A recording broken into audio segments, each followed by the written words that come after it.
మనతో పాటు లైవ్ లో సిద్ధంగా ఉన్నారు Sunkara Rajendra Prasad AP high court senior advocate. నమస్తే సార్. నమస్తే సార్, పిన్నెల్లి రామకృష్ణారెడ్డిపై ఇప్పటి వరకు ఏమేమి కేసులు నమోదయ్యాయి?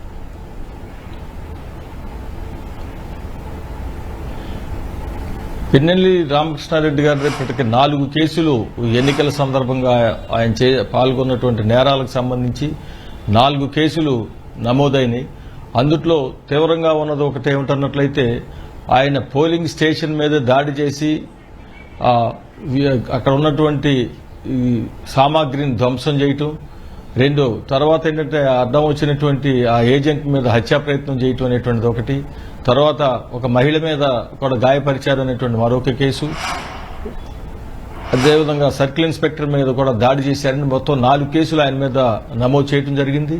మొదటి కేసు దగ్గరికి వచ్చేసరికి ఏంటన్నట్లయితే ఈ ఐపీసీ సెక్షన్స్ తో పాటుగా ఈ ప్రజా ప్రాతినిధ్య చట్టంలో సంబంధించినటువంటి నేరాలకు పాల్పడ్డాడని, అదేవిధంగా పబ్లిక్ ప్రాపర్టీ డిస్ట్రక్షన్ కి పాల్పడ్డాడనేటువంటి నేరాల మీద అభియోగాలు పెట్టడం జరిగింది. తర్వాత హత్యా ప్రయత్నాలకు కూడా పాల్పడ్డాడనేటువంటి ఒక తీవ్రమైనటువంటి నేరంతో మరొక కేసు కూడా నమోదైంది జరిగింది. ఈ విధంగా 4 కేసుల్లో ఆయన ముద్దాయిగా ఉన్నారు. అంటే సార్, ఈవీఎం ధ్వంసం కేసులో నేరం రుజువైతే కనుక ఎన్నేళ్ల వరకు శిక్ష పడొచ్చు? ఈ 4 కేసులుగా తీసుకున్నప్పుడు 307 అనేటువంటిది అన్నిటికంటే తీవ్రమైనటువంటి నేరం. దానికి యావజ్జీవ కారాగార శిక్ష కూడా వేసేదానికి అవకాశం ఉన్నది. ఈ ఈవీఎంస్ దగ్గరకు వచ్చేసరికి అది 7 సంవత్సరాల వరకు శిక్ష పడే సెక్షన్స్ దాంట్లో ఉన్నాయి. అలాగే సార్, ఇప్పుడు మనం చూస్తే కనుక ముందస్తు బెయిల్ పిటిషన్స్ రిలీఫ్ దొరుకుతుంది అన్న నేపథ్యంలో ఇప్పుడు కొట్టేశారు, పోలీసులు అదుపులో ఉన్నారు, మరి కాసేపట్లో కోర్టులో కూడా హాజరుపరచబోతున్నారు. అంటే పోలీసులు రిమాండ్కు అడిగే అవకాశం ఉందా? డెఫినెట్ గా ఏంటంటే ఇప్పుడు మనకి 7 సంవత్సరాల లోపు శిక్ష పడే కేసులకైతే 41A సిఆర్పిసి నోటీస్ ఇచ్చి ఆయన్ని బెయిల్ ఇచ్చేదానికి అవకాశం ఉన్నది. ఆ వాదనలు కూడా పిన్నెల్లి తరఫున వాదించినటువంటి న్యాయవాదులు కోరారు, కానీ న్యాయస్థానం దానికి అంగీకరించలేదు. ఎందుకన్నట్లయితే సుప్రీంకోర్టు కూడా పదే చెప్పేది ఎక్కువ నేరాల్లో పాల్గొన్నప్పుడు ముందస్తు బెయిల్ ఇవ్వద్దు అనేటువంటిది కూడా చెప్తా ఉన్నారు.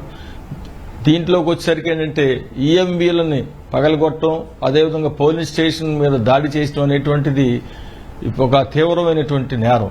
ఎందుకంటే చట్టసభలకు మమ్మల్ని ఎన్నుకోండి అని చెప్పి మేము ఎన్నికల్లో ఉన్నామని చెప్పి ప్రజలను ఓట్లు అభ్యర్థిస్తూనే ఆ చట్టానికి వ్యతిరేకంగా నేరాలకు పాల్పడటం అనేటువంటిది ఒక తీవ్రమైనటువంటి నేరంగానే మనం భావించాల్సినటువంటి అవసరం ఉన్నది. ఎందుకంటే చట్టసభల్లో ఉన్నటువంటి వాళ్ళు, చట్టాలు చేసేటువంటి వాళ్ళు వాళ్లే నేరాలకు పాల్పడితే దేశ పరిస్థితి ఏంటి, ప్రజాస్వామ్యం పరిస్థితి ఏమిటి అనేటువంటి కాబట్టి ఏమిటన్నట్లయితే తప్పనిసరిగా ఈ 307 అనే దానికి 41A సిఆర్పిసి అప్లై కాదు.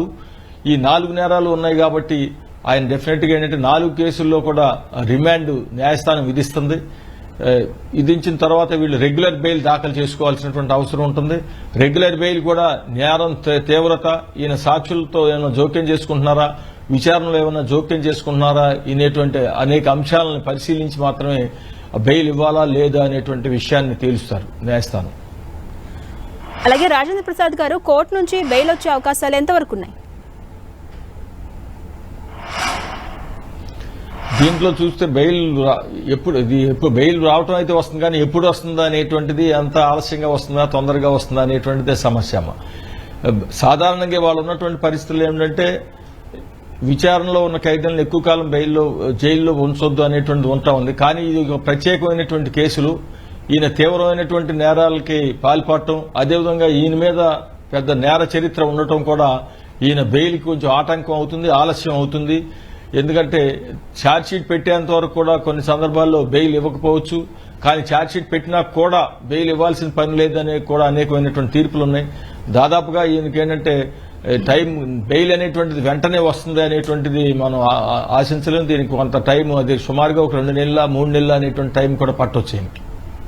అంటే పిన్నెల్లి తప్పు చేశారు, అంటే నేరం చేశారు అనడానికి పక్కా ప్రూఫ్స్ ఉన్నాయి మనకు. దానికి ఫుటేజ్ కూడా ఒక నిదర్శనం అని చెప్పొచ్చు. ఈ నేపథ్యంలో ముందస్తు బెయిల్ పిటిషన్స్ కొట్టివేసింది ధర్మాసనం. ఈ నేపథ్యంలో ప్రస్తుతం పోలీసులు అదుపులో ఉన్నారు. దీనిపై సుప్రీంకోర్టుకి వెళ్లే అవకాశం ఉందంటారా? సుప్రీంకోర్టుకి డైరెక్ట్ గా మాకు బెయిల్ ఇమ్మని చెప్పి వెళ్ళడానికి అవకాశం లేదు. ఇక్కడ ఏంటంటే మొట్టమొదటగా వీళ్ళు ఇక్కడ హైకోర్టు కానీ లేదా జిల్లా సెషన్స్ కోర్టులో కానీ ఈ బెయిల్ని రెగ్యులర్ బెయిల్ని మూవ్ చేయాల్సినటువంటి అవసరం ఉంటుంది. ఇక్కడ కనుక జిల్లా కోర్టులోను హైకోర్టులో కూడా బెయిల్ రాకపోతే అప్పుడు సుప్రీంకోర్టుకు వెళ్ళటం అవకాశం ఉంటుంది, కానీ బహుశా డైరెక్ట్గా సుప్రీంకోర్టుకు వెళ్ళేటువంటి అవకాశం ఉంది. ఇది కూడా ముందస్తు బెయిల్, ఇంతకాలం తాత్కాలిక ఉపశమనం కూడా ఏంటంటే ఆయన కొన్ని పరిస్థితులు కలిసి రావడం వల్లనే వచ్చింది, లేకపోతే ఈ కేసుల్లో ఆ ఉపశమనం కూడా ఉండేది కాదు.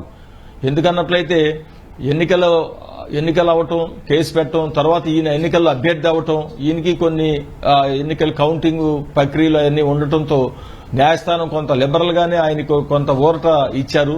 తర్వాత వెకేషన్స్ రావటం, ఆ వెకేషన్స్ లో కూడా ఏంటంటే ఈ కేసు జరగకపోవడంతో ఇప్పుడు రెగ్యులర్ కోర్టు వచ్చేంత వరకు ఆయనకి ఈ ఉపశమనం జరిగింది. అదే కనుక రెగ్యులర్ కోర్ట్స్ ఉండేట్లయితే కనుక ఇంతకాలం ఆయన బెయిల్ మీద ఉండేదానికి కూడా అవకాశం ఉండేది కాదు.